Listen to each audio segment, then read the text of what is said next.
Today's episode of Film Riot is brought to you by Full Sail University. Today on Film Riot, we break out some lighting.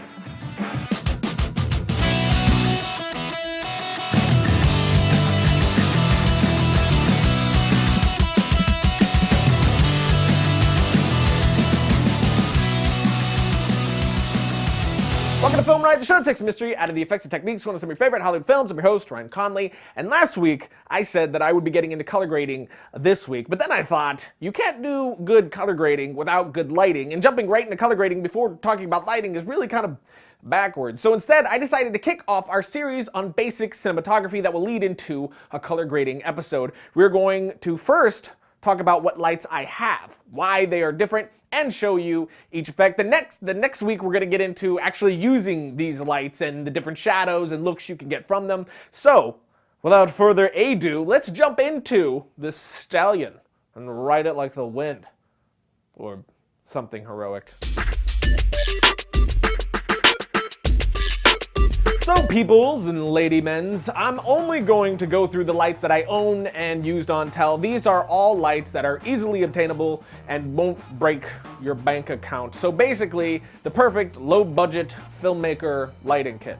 First, we're going to go through my pro lights, and then later we're going to check out different bulbs that you can use on can lights for the super low budget range. First light that we're going to get into is my LOL DP light. This baby is a 1000 watt light with tons of power. When I need a heavy amount of harsh light, this is the tool that I reach for. It's a tungsten light, which means that it's indoor balanced. On the front, I have barn doors so that I can shape the light to my liking. And on the side here, you have a spot flood knob. Turn it one way and the focus to the light gets much more of a harsh beam situation. Turn it the opposite direction and the light spreads out a lot more, giving you a much more even spread. Next, I have my 500 watt softbox. I love this lovely lady. It also is tungsten balanced and has a very soft and even spread of light thanks to the diffusion panel on the front. You can also take off this diffusion and it'll make it sort of an open face light, if you will. You get a much more harsh light from it and a little bit more intensity. I've done this a few times when it was needed, but usually that is not the way that you would use this light. Next is another open face light similar to the 1K, which is a 500 watt tungsten balanced light, just like the 1K.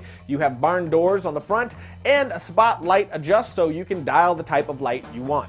And moving on down again, we have the littlest brother in my LOL collection, and this is the LOL Pro Light, which is a 250 watt tungsten balanced light. Again, you have barn doors and a spot flood knob. The great thing about the 250 is that you can hide it in a lot more places. On tel, I actually would use this light to fly above the actors a lot, on door frames, and even in one point I hooked it to a fan since this thing is super lightweight. Moving on to some of my newer lights, we have a few flow light products. First is a 1K equivalent LED panel called the Micro Beam 1024. I freaking love this light. By far, this is one of my favorite lights in my kit. It comes in a few flavors too.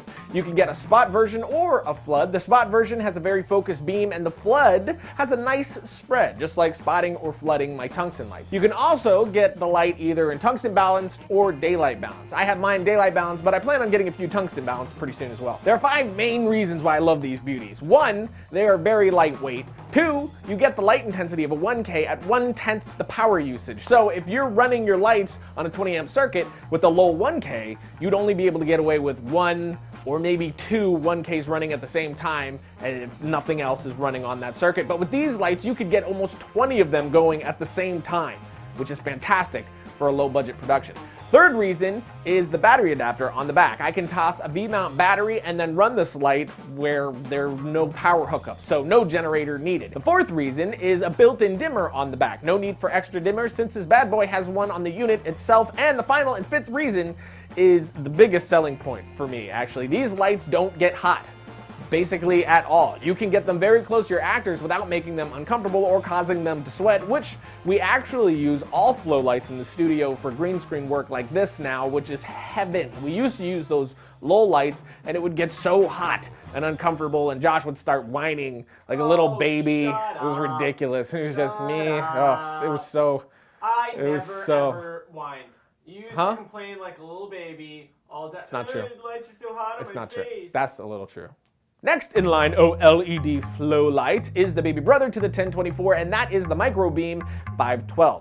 It has all the same perks and awesomeness of the 1024, but this one is smaller and is a 500 watt equivalent. It's lighter than the 1024, so it fits in a lot more places and can be flown on set a lot easier. After that, I have the Microbeam 256 and the Microbeam 128, but I rarely use on-cam lights. What I really use these things for is just putting them wherever I want. They're super small and super light. You can also toss a battery on the back so you can go wireless, which makes it a lot easier to just hide it anywhere you want. Finally, I have my fluorescent light, which is also from Flowlight. This one is the FL220AW. I personally love the quality you get from fluorescent lights, which I have both tungsten and daylight balance bulbs for these bad boys. And as you can see, it comes with barn doors, which is always helpful. And the coolest thing about this unit, is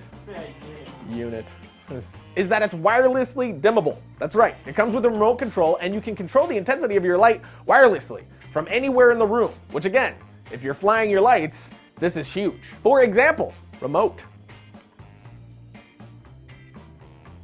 I like them apples. You're really dark. You like them apples? Oh. Oh. There you go. But there you have it. Those are my pro lights that I use on a regular basis, and I highly suggest them all. But now, before I jump into my super low budget lighting with my can lights, let's do some bill paying.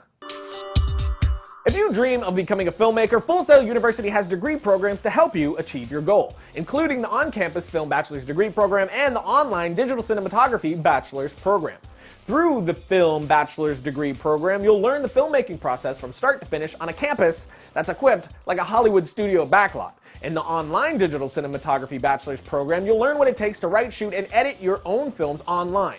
Students receive a technology package that includes a professional-level digital video camera as well. Full Sail University also offers a variety of campus and online degrees in fields related to the entertainment and media industry, including video games, art design, recording arts, entertainment business, and many more. So visit fullsail.edu/Film Riot to learn all the goodness. Logo. Okay, so we went through my pro lights, which you do have to crack open the wallet a bit for, but if you're doing this thing seriously, it is a must. However, if you don't have the cash or you're just starting out, there is a great alternative. In fact, even if you have all the fancy lighting gear, I still suggest getting yourself a few can lights. I talk about them all the time on the show, and you can get them online or pretty much any hardware store for about 15 bucks, and they're surprisingly effective. I use them a lot, and in fact, I use them a lot on tel as accent lights or to fill in places my other lights couldn't fit. Now, with these lights, the question I always get is, what bulb should I use? Now, there is no one answer to this question since the bulb you use depends on what you're going for, but a good place to start is probably a standard soft white light bulb. The wattage you use depends on the intensity you want, but again, a good place to start is probably somewhere around 60 watts. Another bulb I'll use often is the crystal clear light bulb. The glass on the bulb is not frosted, so it has more of the effect of an open-faced light. If you want even more power, you can just get a floodlight like this 120 watt bulb here. It has the same frosted glass as the soft white, but a whole lot more intensity. Now, if you want that open-faced look, you can always grab a heat lamp bulb like this. This one's about 250 watts, again, way more intensity. But that's it. Those are all the main lights I use on a regular basis. So now, I guess all I have to say is beware! But that's it for today, and now that we know the lights, next week we're going to put them to use and see if we can get some sexy lighting going on. But until then, you can follow me on my Twitter land place area here. And so you know, a bit of an update, we're planning on shutting down the pre-orders for the Blu-rays and the DVDs, so you might want to jump on that right away if you want to get one of the signed scripts. We need to shut down the pre-orders because we're actually running out of the scripts. We've gotten way more orders than we thought we were going to, so thank you guys for the support, but we're running out of scripts. So if you do want one, jump over, order right away. All the pre-orders get a signed script, but we are shutting the pre-orders down soon. Of course, once we're in stock with the DVDs and Blu-rays, we'll be selling them again, but those won't have signed scripts attached. So if you want one, jump over right away. So there you go. You've been updated. Now, I'll see you next time when a group of wolves stalks us relentlessly in the snow.